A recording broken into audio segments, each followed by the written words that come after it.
And joining me to discuss this is a public health physician, Blossom Madufokwa. Good to have you join us this hour. Now, we are hearing about... Thank you for having me.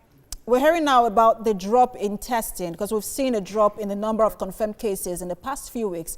And the PTF has always, complained about sample collection. They have improved on the numbers of laboratories in the country, but now the problem is the sample collection. What do you make of this? Okay, so it's extremely important that testing has to be ramped up, because if you don't test, then you're not going to pick up cases. If you don't pick up cases, then the people that actually have the infection will not isolate. If they don't isolate, then they continue to transmit this to other people. So it's actually a very, very key point that the PTF has raised. It's extremely important that testing is ramped up at this point. So we understand that, like you said, testing is quite important, but we also see the level of stigmatization with this virus in the country. Do you think that perhaps at this point we should change our method of testing? Okay, so the method of testing, the PCR is the method of testing that has proven to be sensitive and specific at the same time. So when you talk about stigmatization, I believe you're referring to people actually presenting themselves to be tested. And you're right, a lot of people, I've actually had to call people and convince them to go get tested. And they're like, oh, I'm just having chills, I just have runny nose. And I say, go and get yourself tested, because the important thing is, once you get yourself tested and you're a confirmed case, then you can isolate and then prevent yourself from transmitting it to others. So you're very correct. We need to actually change our message and actually encourage people to come out and take advantage of the testing facilities that we have. We have private labs now doing the testing. We need to actually change our message and encourage people to come out to get tested. What is the challenge, or what would be the implication of having people who probably have the virus but don't show up when it comes to testing? How would that impact on the efforts to curb the spread of the virus? It's really the biggest problem that we have now.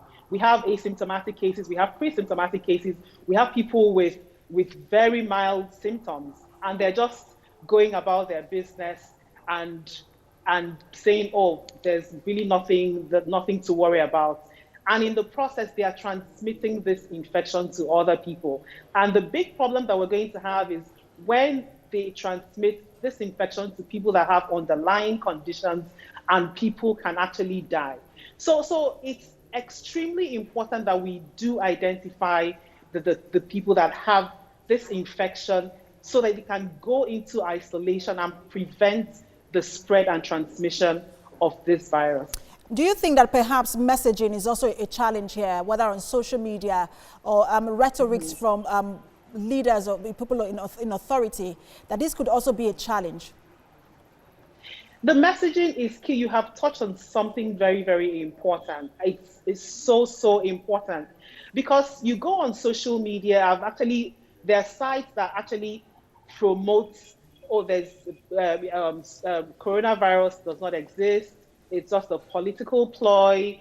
I mean, and it's just so widespread. It's like it's like infodemics. So it's extremely important that we reach out to people through social media, through platforms like yours as well, to encourage people to get tested if you do have symptoms. And if you've had contact with a confirmed case, you just go ahead and go into quarantine. So these are the messages that we need to get out there to people, because when you go out, people are like, oh, coronavirus is gone, COVID-19, it's all over, we can go about our lives. And we know that this virus thrives when people are complacent. So you're right, the messaging needs to address this issue. So how do we address the issue of messaging? Because it is a big challenge, and we've seen that the United Nations, even the World Health Organization, continues to talk about what you said, infodemic, that comes with this virus. So how should we address this? So one of the key ways to address this is to ask ourselves, what is the demographic that is actually spreading this virus? And we have found out from research and from studies that it's mostly young people, people that are mobile, people that are moving around. And because in a lot of young people, this infection tends to be very mild, or they may just not even have any symptoms, it's easier for them to move around and to spread it. So one of the keys that we need to identify is, where do the young people get their information from? A lot of young people get their information from social media, and I think I've proposed this at some point. We can make use of influencers.